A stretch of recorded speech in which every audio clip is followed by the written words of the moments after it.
Welcome to mindful parenting. Parenting का first year magical होता है, ढेर सारे फर्स्ट से भरा हुआ। बच्चे का पहला कदम, पहली मुस्कान, पहला दांत, पहली बात, हर लम्हा एक नई खुशी लेकर आता है। लेकिन साथ ही थोड़ा सा बिखरा हुआ, बहुत ही थकाने वाला और ऐसा जिसमें हर दिन कुछ नया सीखने को मिलता है। वो भी ऐसी चीजें जो कोई किताब नहीं सिखा सकती। डिलीवरी के बाद एक महिला का शरीर ही नहीं, उसका मन भी कई चेंजेस से गुजरता है और उसी समय एक न्यूबॉर्न की पूरी रिस्पॉन्सिबिलिटी भी होती है। ऐसे में अपने अंदर और आसपास हो रहे इन सभी चेंजेस को समझने से ये सफर थोड़ा सा आसान हो जाता है। चलिए अब बात करते हैं उन 6 असली चैलेंजेस की जिनका सामना ज्यादातर पेरेंट्स अपने बच्चे के पहले साल में करते हैं। वैसे देखा जाए जैसे जैसे बच्चे बड़े होते हैं, इनमें से कई चैलेंजेस अपने आप कम हो जाते हैं, लेकिन तब तक हमें बहुत पेशेंस रखना पड़ता है। याद रखें, यहाँ बताए गए सभी पॉइंट्स अधिकतर बच्चों पर लागू होते हैं, लेकिन कुछ बच्चे स्पेशल नीड वाले हो सकते हैं। ऐसे मामलों में डॉक्टर की एडवाइस को इम्पोर्टेंस दें। Challenge 1, sleepless nights. चलिए सबसे आम चुनौती से शुरू करते हैं, नींद, या फिर यूं कहे नींद की कमी। बच्चे बड़ों की तरह कोई फिक्स्ड स्लीप साइकिल फॉलो नहीं करते। जब तक आप उन्हें एक नॉर्मल स्लीप रूटीन में ला पाए, तब तक कई रातें बिना सोए गुजरेंगी। बार बार उठना पड़ेगा और नींद के छोटे छोटे झपकी ही मिलेंगे, जिसे आप एक ऑटो पायलट ज़ॉम्बी जैसे महसूस करने लगेंगे। तो मैंने उन दिनों क्या किया? अपने बड़ों की सलाह पर शुरू के 2-3 महीनों तक मैं अपने बच्ची के साथ ही सोती थी। मतलब जब वो सोती मैं भी सोती थी और जब वो जागती मैं भी जागती थी। अब क्या ऐसा कोई स्विच है कि बच्ची सोती ही मैं झट से सो जाऊं? बिल्कुल नहीं।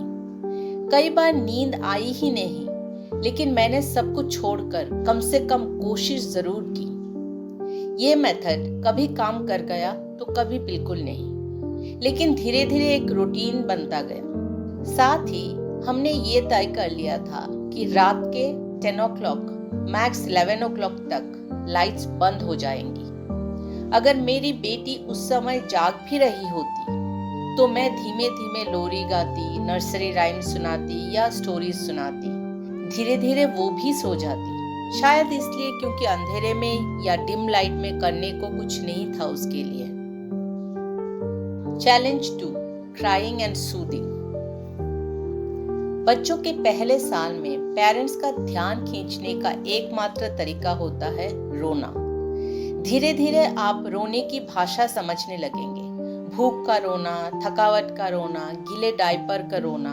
लेकिन तब तक ये बात समझिए कि बच्चे को तकलीफ महसूस होने पर उसके पास रोने के अलावा और कोई तरीका नहीं होता अपनी बात बताने का। ऐसा समझिए जैसे आप किसी ऐसे आइलैंड में फंस गए हो जहां सिर्फ साइन लैंग्वेज से बात करनी है और आप पूरी कोशिश कर रहे हैं दूसरों को अपनी परेशानी समझाने की, लेकिन सामने वाला समझ ही नहीं रहा है आपका साइन लैंग्वेज। बिल्कुल यही अनुभव एक शिशु का होता है। इसलिए प्लीज बी माइंडफुल। बच्चे की तकलीफ का जवाब इरिटेशन से नहीं, बल्कि प्यार और समझ से दे। If that means you have to be on your toes throughout the day and night, please be there. ऐसे समय में आपका सपोर्ट सिस्टम बहुत हेल्पफुल साबित हो सकता है। Challenge 3, postpartum recovery. जब आप अपने न्यूबॉर्न की देखभाल में पूरी तरह जुटे हो, तो यह मत भूलिए कि आप खुद भी फिजिकल, मेंटल और इमोशनल रूप से हील कर रहे हैं। And it's okay to not feel okay sometimes. ऐसे समय में अपने सपोर्ट सिस्टम का साथ होना किसी आशीर्वाद से कम नहीं लगता। हमने जब पेरेंटिंग की प्लानिंग की थी तो ये पहले से तय किया था कि मेरे इन-लॉज हमारे साथ रहने आ जाएंगे। कुछ लोगों के लिए पेरेंट्स या इन-लॉज से मदद मिल पाना शायद संभव ना हो, ऐसे में आप एक ट्रस्टवर्दी नैनी को पहले से तय करें, क्योंकि आप नहीं चाहेंगे कि इस खूबसूरत समय को पीछे मुड़कर देखें और सोचे कि what a messy time it was. कुछ प्लान किया होता तो बेहतर होता। ये एक ऐसा सफर होना चाहिए जिसे आप हमेशा अपने दिल के सबसे करीब रख सकें। It should be a journey of excitement and happiness. First year में होने वाली 3 और भी की चैलेंजेस और उनसे निपटने का आसान टिप्स मैं अपने आने वाले वीडियो में शेयर करूंगी। ऐसे और भी टिप्स के लिए मेरे चैनल को ज़रूर सब्सक्राइब करें ताकि आप कोई भी वीडियो मिस न करें। बच्चे के फर्स्ट ईयर वाला चैलेंजेस आप कैसे हैंडल कर रहे हैं, कमेंट में ज़रूर लिख के बताइए।